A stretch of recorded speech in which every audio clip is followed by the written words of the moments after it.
Hi everyone. Today our objective is to use opener phrases to write an end to our personal narrative, showing how a character's actions contribute to a sequence of events.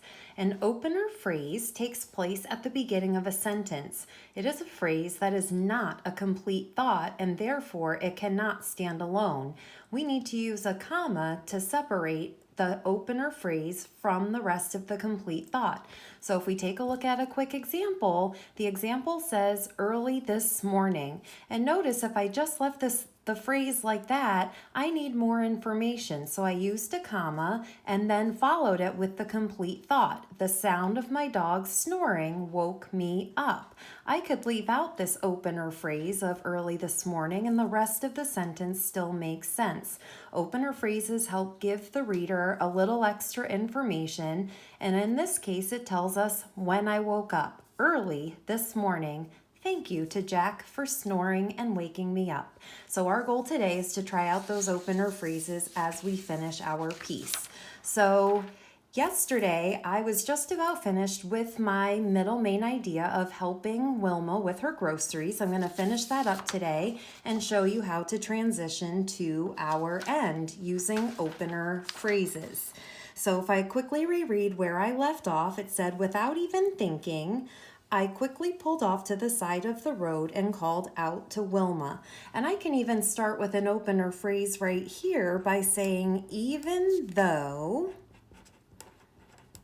One thing I've learned about Wilma is she's very stubborn. Yesterday we started out learning similes, so I'm going to do a 2-for-1 special, a simile and an opener phrase. Even though Wilma is stubborn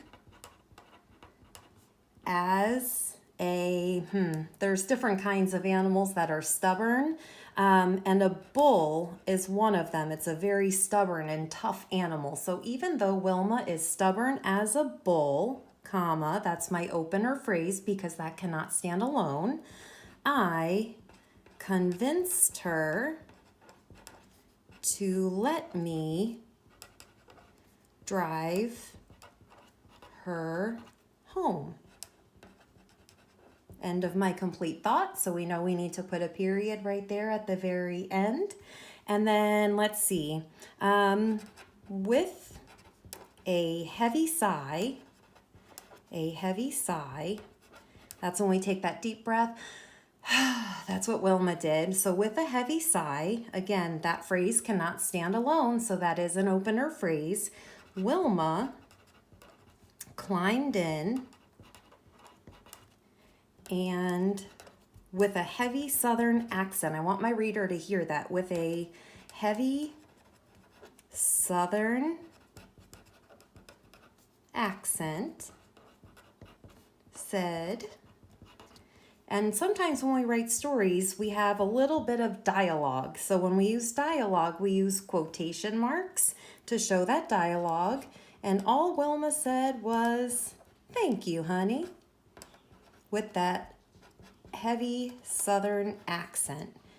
So end of my complete thought, I put a period right there, and then I can keep moving on to the end of my writing. So let's see, I want to make sure I have the end of this okay. So with a heavy sigh, Wilma climbed in, I need to add that in, and with a heavy Southern accent said, thank you, honey.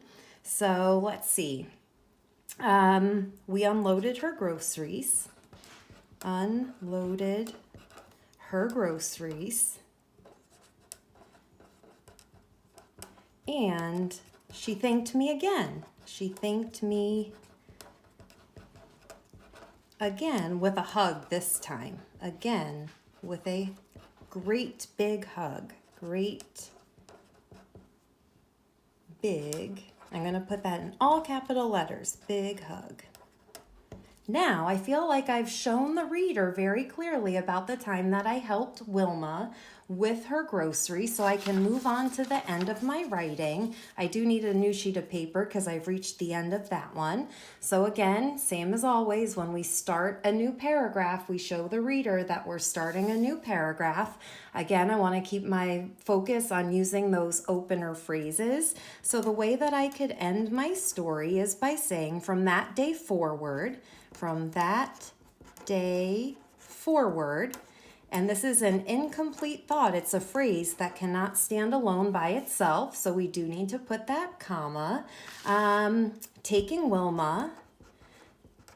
Taking Wilma. Again, we know that name at this point. Wilma, she's been our focus. Wilma for groceries. For groceries has become a weekend tradition.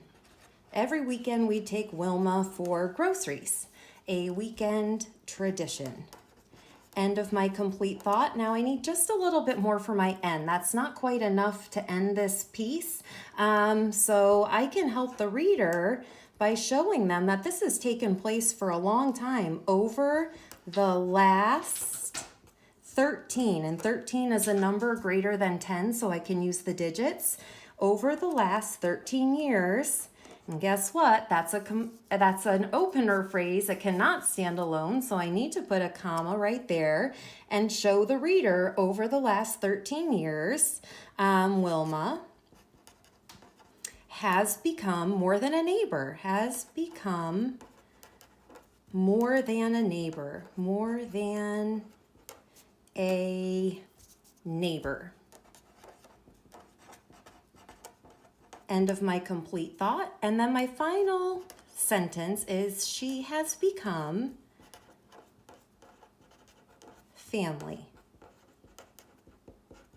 And we always help each other out. And we always, I could say, find ways to help each other out. Find ways to help each other. To help each other.